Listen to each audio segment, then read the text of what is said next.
Bonjour et bienvenue à toutes et à tous pour cette nouvelle séance de géographie à distance, ou plutôt rebonjour, puisque normalement vous enchaînez ces 2 heures, puisque vous gardez le rythme habituel.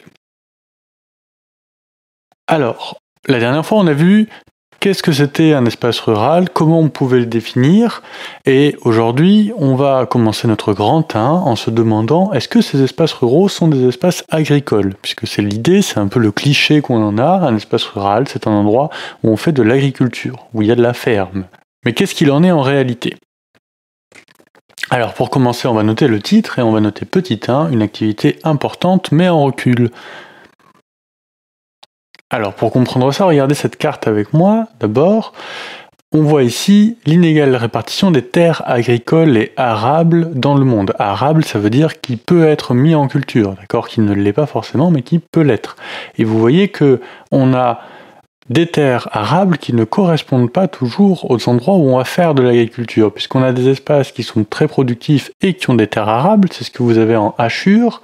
On a aussi des espaces très productifs qui n'ont pas beaucoup de terres arables, donc on a des terres qui vont être améliorées pour pouvoir faire de l'agriculture, donc ça c'est ce que vous avez en petits points, espacés, et puis on a des espaces peu productifs en raison du faible nombre de terres arables, donc celles-ci n'ont pas été mises en valeur pour produire, et ça c'est ce que vous avez en petits points moins espacés. Vous remarquez également sur cette carte ce qu'on avait déjà dit la dernière fois, c'est-à-dire, vous voyez en rouge les pays dont plus de 50% de la superficie est agricole, ce sont surtout des pays d'Asie du Sud, mais aussi des pays d'Afrique de l'Ouest et quelques pays en Amérique et en Europe. Alors on va noter, vous vous souvenez, vous notez tout ce qui est en couleur. 1/3 des espaces dans le monde est consacré à un usage agricole. L'agriculture, l'élevage et les activités liées à la pêche et aux forêts emploient près de 43% de la population active mondiale. Dans les Suds, notamment en Afrique subsaharienne et en Asie, l'agriculture reste l'activité dominante dans les espaces ruraux, avec 40% d'actifs au Vietnam, 68% en Éthiopie. Attention, ça ne veut pas forcément dire que ce sont les endroits où on produit le plus, mais ce sont les endroits où on a besoin de plus de personnes pour produire. Ce n'est pas la même chose. Alors ça c'est la situation aujourd'hui, mais qu'est-ce que ça veut dire par rapport au passé et par rapport au futur ? Est-ce que c'est une situation qui a augmenté ou diminué ? Alors regardez avec moi ce graphique, on y voit l'évolution de la part de population employée dans l'agriculture. Vous le voyez très rapidement, cette population employée dans l'agriculture baisse énormément. On est passé de presque 44% à 27% entre 1990 et 2016. Donc c'est une baisse très importante et très rapide. Alors, est-ce que ça veut dire qu'il y a moins en moins de ruraux et que tout ça, c'est homogène dans le monde ?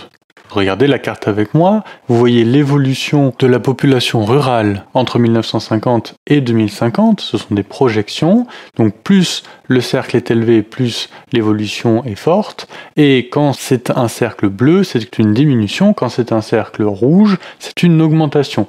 Et on voit bien ici qu'on a les pays où ça diminue, qui sont les pays d'Europe, la Russie, le Brésil, des pays du cône sud de l'Amérique du Sud, le Japon également, la Corée du Sud, mais que dans tous les autres pays, on a une augmentation de cette population rurale.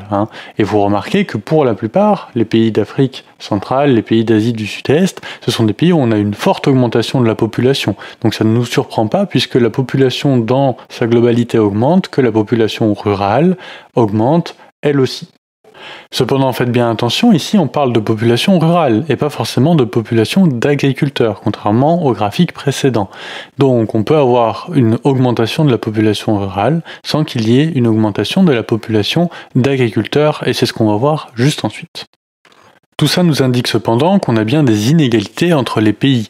Tous les pays n'ont pas la même évolution dans leur agriculture, dans leur population rurale. Alors regardez cette carte, d'abord pour voir l'importance de l'économie dans les différents pays. Vous voyez que la part de l'agriculture dans le PIB est très différente selon les pays, puisque vous voyez notamment en Afrique subsaharienne, et puis dans des pays d'Asie du Sud et de l'Ouest, au Pakistan par exemple, que Là, on a plus de 20% du PIB qui est issu de l'agriculture, plus de 20% des richesses du pays qui viennent de son agriculture. Alors que si vous prenez l'Europe, et notamment l'Europe du Nord, mais aussi l'Amérique du Nord, ce sont des endroits où moins de 2% du PIB est issu de l'agriculture. Alors pour faire le bilan, écrivons un deuxième paragraphe.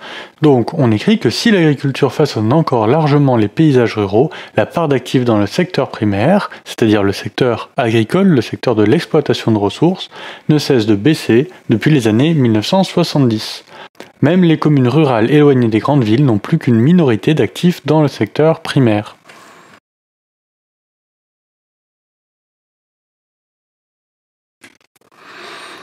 Si les pays sont inégaux face à l'agriculture, ils sont aussi en concurrence. Donc c'est notre petit 2, une mise en concurrence et une spécialisation des espaces. Et on note tout de suite qu'en France, la fonction agricole, elle demeure majeure, très importante pour certains bassins de production agroalimentaire, comme le bassin parisien, la Bretagne, mais aussi des régions de vignobles, qui sont des espaces compétitifs. Alors qu'est-ce que ça veut dire avoir un espace compétitif en termes d'agriculture ? Regardez cette carte avec moi qui vous montre les différentes formes d'agriculture dans le monde. Vous voyez, semé en jaune, là où est placée par exemple la France et l'Europe occidentale, ce qu'on appelle l'agriculture productiviste, c'est-à-dire l'agriculture qui vise à produire le plus possible. Cette agriculture productiviste, elle est une agriculture commerciale qui cherche à vendre des produits. Même chose pour l'agriculture de plantation, où on va planter par exemple du coton, du tabac, de la canne à sucre, mais aussi pour l'élevage extensif, c'est-à-dire l'élevage de grandes quantités d'animaux. A l'inverse, on a une agriculture qu'on appelle paysanne, qui est ici représentée en bleu clair et en vert. Ce sont des agricultures vivrières, c'est-à-dire le but est de faire vivre les personnes qui sont agriculteurs. Cette agriculture vivrière, elle peut être à fort ou à faible rendement, mais dans tous les cas, elle n'est pas dédiée à vendre les productions, ou alors très peu dans le marché d'à côté. Alors que l'agriculture commerciale, productiviste, de plantation ou d'élevage extensif, elle vise à exporter, à commercialiser l'essentiel de ses productions, et non pas à nourrir directement les producteurs. Alors on va noter ça. Donc à l'échelle mondiale, les contrastes entre l'agriculture productiviste et l'agriculture vivrière sont forts. L'agriculture vivrière, peu productive et vulnérable, reste majoritaire dans les suds. Les cultures d'exportation se développent près des littoraux notamment. On note les deux définitions, agriculture productiviste, donc une agriculture commerciale fondée sur la mécanisation et l'apport d'intrants au rendement élevé. Les intrants, ce sont les engrais chimiques. Et l'agriculture vivrière de l'autre côté, agriculture tournée vers l'autoconsommation.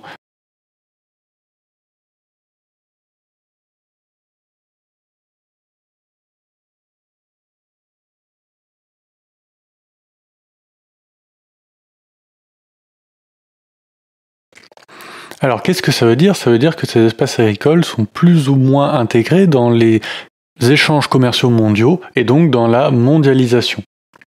Alors, on va noter ça. Les territoires ruraux font face au défi de la compétitivité et s'inscrivent aujourd'hui dans une économie mondialisée.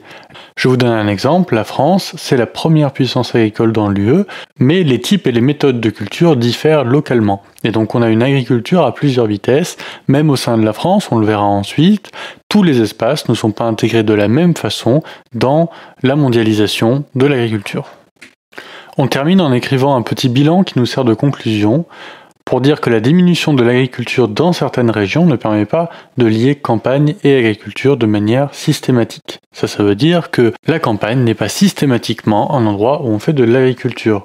Mais cependant, les systèmes agricoles constituent un élément structurant de nombreux espaces ruraux, puisque ces systèmes agricoles mettent en relation de nombreux acteurs dans le processus de production et de transformation des denrées agricoles, et que ces systèmes agricoles resserre aussi le rapport entre les campagnes agricoles et les espaces urbains, puisque c'est notamment le cas dans l'agriculture mondialisée où les commerces s'organisent autour des métropoles, mais les denrées agricoles sont produites à la campagne.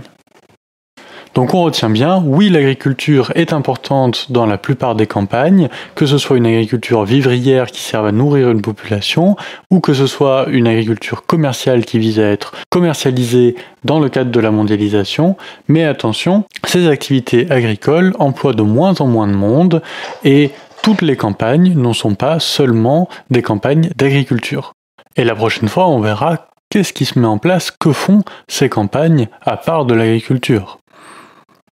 Voilà, à bientôt.